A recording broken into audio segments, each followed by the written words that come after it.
How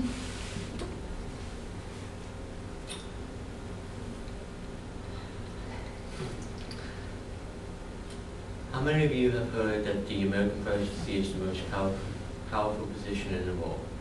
According to Forrest McDonald in his book, The American Presidency and Intellectual History, the presidency of the United States is often described as the most powerful office in the world. As you all know, I know a lot about U.S. presidents. I have studied U.S. presidents for 13 years. I have read, researched, and watched biographies. I've even taken classes here at first year. Why is this important? Why should we care about the American presidency? Why should we care about the evolution of the American presidency? Each and every American citizen should care because the president is the person who governs our land, who leads us into battle, who represents us to the world. Also, we should care because the American presidency is not done evolving, because we do live in an evolving world. Throughout the course of history, the role of the U.S. presidency has changed and evolved from a limited force power to a greater force power through the changing interpretation of the Constitution, certain acts during various presidencies that have expanded the role, and the presence and dominance on the world stage.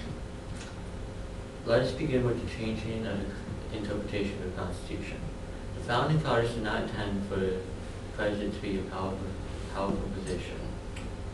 They intended the President to work with Congress, to work hand in foot, so neither branch of government would be too powerful. But in the past, presidents have bypassed Congress to implement measures that they deemed necessary and that they felt that the Constitution gave the right to do, which have expanded the power and authority. The reason the Founding Fathers did not want the President to have too much power was because they didn't want another King George situation. King George was the King of England from 1760 to 1820, who imposed heavy taxes, heavy measures on the colonists that led him to the American Revolution. He was able to implement these measures without any checks or any balances, but with full authority. The Founding Fathers did not want to repeat history. Another point is that the Founding Fathers came up with a vague statement regarding the powers of the American presidency. According to Gerald Peters and John Woolley in their book, The American Presidency, APD, the Constitution grants far fewer explicit powers to the President in Article 2 than it does to Congress in Article 1. The ambiguity and vagueness of Article 2 have made it possible for presidents to extend their authority greatly beyond specifically listed in the Constitution. In the past, presidents have tested their power and authority by loosely interpreting the Constitution and implementing their measures. President Abraham Lincoln, for instance, implemented many measures, took very controversial roles in his time in office during the Civil War, which he thought he had presidential power in wartime. As we have seen, most of what Lincoln did then and later was in fact constitutional, as stated by Daniel Farber in his book, Lincoln's Constitution. Another president that greatly expanded the role of the American presidency was Franklin Roosevelt and his New Deal policies. Franklin Roosevelt created many agencies from his New Deal policies, which expanded the president's reach in different fields and aspects of government,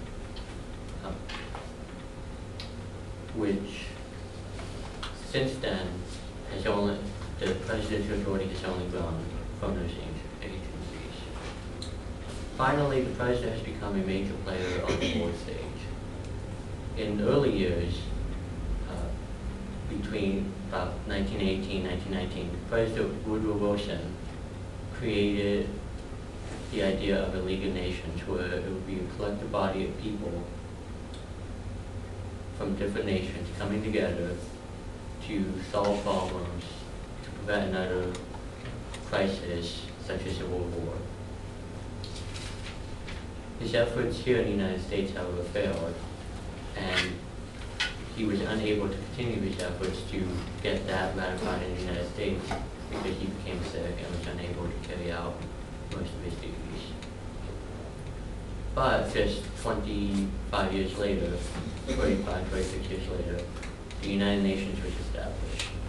The United Nations was established after World War II to ensure that another World War would not happen and for nations to come together and work as a collective body. Before that, President Roosevelt had been meeting with world leaders, most notably Winston Churchill and Joseph Stalin, to discuss the end of the war and requirements to ending the war. And one of the ideas that they came up with was the United Nations. In closing, the U.S. presidency has evolved a great deal over the past 200 plus years of its history. It had not originally intended, the founding fathers had not originally intended for the president to be a powerful position. But the presidency is still evolving today because we live in a constantly evolving world.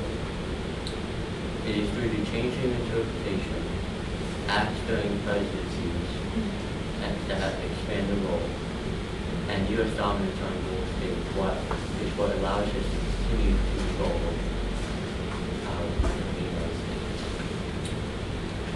Because the presidency has evolved so much in modern times, just imagine what the presidency would look like in 50 years from now.